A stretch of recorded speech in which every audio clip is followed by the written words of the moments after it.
روشنی ہر جگہ ہم کریں۔ اس رمضان مبارک کا فلسفہ اور اس کی حکمت کہ اللہ تبارک و تعالیٰ نے یہ مہینہ بھیجا، اگر اس پر غور کیا جائے تو پھر خود بخود یہ بات سمجھ میں آئے گی کہ ویسے تو اللہ تبارک و تعالیٰ نے اس رمضان کے اندر بنیادی طور پر دو عبادتیں ہیں ایسی جو اور دنوں میں فرض نہیں تھیں یا سنت نہیں تھی، اس زمانے میں ہے۔ ایک روزہ عام دنوں میں فرض نہیں تھا، مہینے کے اندر فرض کر دیا۔ اسی طرح تراویح عام دنوں میں نہیں تھی، اس میں پڑھنا سنت مؤکدہ قرار دے دیا گیا کہ سنت مؤکدہ ہے کہ تراویح پڑھو۔ بظاہر تو یہ دو ہی چیزیں ہیں، لیکن اصل مقصود یہ ہے کہ اس مہینے کے اندر ان دو کاموں کے علاوہ آدمی جتنا ہو سکے اپنے آپ کو دوسرے مشاغل سے فارغ کر کے اللہ تبارک و تعالیٰ کی عبادت کی طرف متوجہ ہو۔ اور دنوں کے اندر صبح سے شام تک ہم مختلف مشاغل میں مبتلا رہتے ہیں، یہ ایک مہینہ اللہ کے لیے اپنے آپ کو فارغ کرنے کی کوشش کرو کہ اپنی مصروفیات دوسری مصروفیات کم کرو اور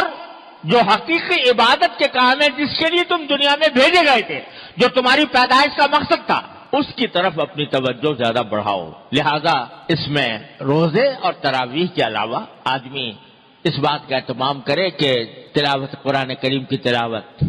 عام دنوں کے اندر اتنے کرنے کا موقع نہیں ملتا، جتنا ہو سکے قرآن کریم کی تلاوت زیادہ سے زیادہ کی جائے۔ یہ نبی کریم صلی اللہ علیہ وسلم کی سنت بھی ہے، اور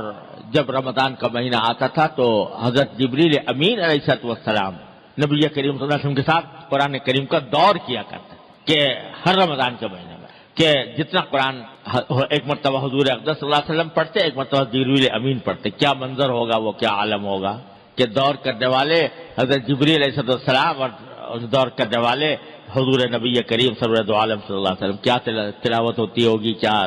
اس کا منظر ہوگا اور کیا اس کی روحانیت ہوگی۔ ہر سال یہ ہوتا، اور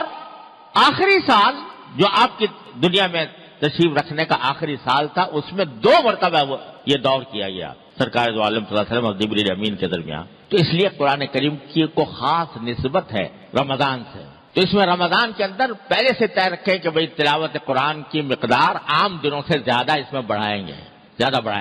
اور بھائی تلاوت تو ہے ہی، ساتھ ساتھ اگر اس کے بھی اہتمام کیا جائے کچھ وقت نکال کر، اگر پہلے کبھی موقع نہیں ملا ہے تو قرآن کریم کا ترجمہ، اس کی تفسیر کسی مستند تفسیر کے ذریعے کی مدد سے اس کو پڑھنے کا بھی اہتمام کیا جائے۔ تو تلاوت، پھر چلتے پھرتے ذکر، اور بعض وہ عبادتیں، نفلی عبادتیں جو عام دنوں میں ادا کرنے کی توفیق نہیں ہوتی، رمضان کے اندر اس کا اہتمام کر لیا جائے۔ مثلا آخر شب میں تہجد پڑھنے کا عام دنوں میں اگر موقع نہیں ملتا، یہ توفیق نہیں ہوتی، تو سحری کے لیے تو انسان اٹھتا ہی ہے، اس سے کچھ پہلے اٹھ جائے اور کچھ رکعتیں تہجد کی پڑھ لے، 8 رکعتیں، 6 پڑھ لے، 8 پڑھ لے، اچھا ہے کہ 8 پڑھ لے۔ عام دنوں کے اندر تراویح کے بعد، مغرب کی نماز کے بعد 6 رکعتیں مسنون ہیں، یعنی نفلی بات نہیں عام دنوں میں موقع ملتا، اب پڑھ لے۔ اشراق کے بعد جو رکعتیں، 2 رکعتیں یا 4 رکعتیں، یہ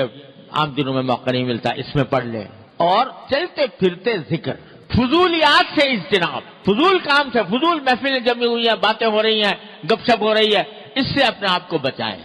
اور زیادہ سے زیادہ وقت اللہ تبارک و تعالیٰ کے ذکر میں، اللہ تعالیٰ کی یاد میں، اللہ تعالیٰ کی عبادت میں گزارنے کی کوشش کریں۔ اور بھائی گناہوں سے اجتناب، اس بات کا اہتمام کر لیں کہ بس یہ مہینہ ایسا ہے کہ آنکھ غلط جگہ نہیں جائے گی، کان غلط بات نہیں سنیں گے، زبان سے کوئی غلط بات نہیں نکلے گی، زبان سے جھوٹ، غیبت، اس سے بچنے کا اہتمام۔ دوسرے حدیث میں رسول کریم صلی اللہ علیہ وسلم نے فرمایا کہ یہ مہینہ مواسات کا مہینہ ہے، یعنی کہ غمخواری کا مہینہ، ایک دوسرے کی ہمدردی کا مہینہ ہے، لہذا اپنی ذات سے کسی کو کوئی تکلیف نہ پہنچے، اپنی ذات سے، زبان سے، قلم سے، ہاتھوں سے، کسی بھی انداز سے کسی کو تکلیف نہ پہنچے، بلکہ دوسرے کے ساتھ ہمدردی کا اور غمخواری کا معاملہ جتنا ہو سکے کیا جائے۔ حلال رزق حاصل کرنے کا اہتمام کیا جائے کہ کوئی حرام لقمہ نہ آئے، ورنہ عجیب بات ہوگی کہ آدمی نے سارے دن تو روزہ رکھا اور افطار کرے حرام رزق سے، رشوت کے مال سے، العیاذ باللہ، سود کے مال سے، جوئے کے مال سے، اور لوگوں کے حقوق پامال کرنے کے بعد جو مال حاصل ہوتا ہے اس سے۔ کتنی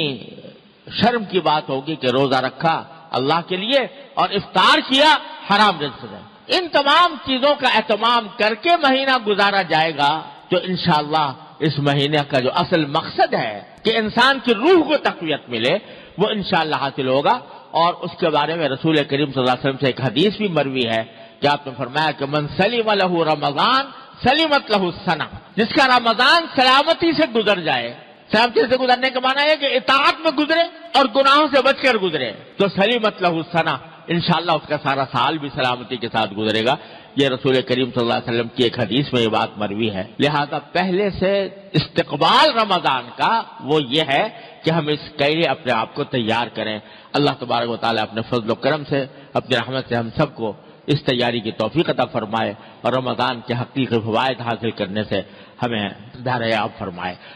وآخر دعوانا الحمدللہ رب العالمین.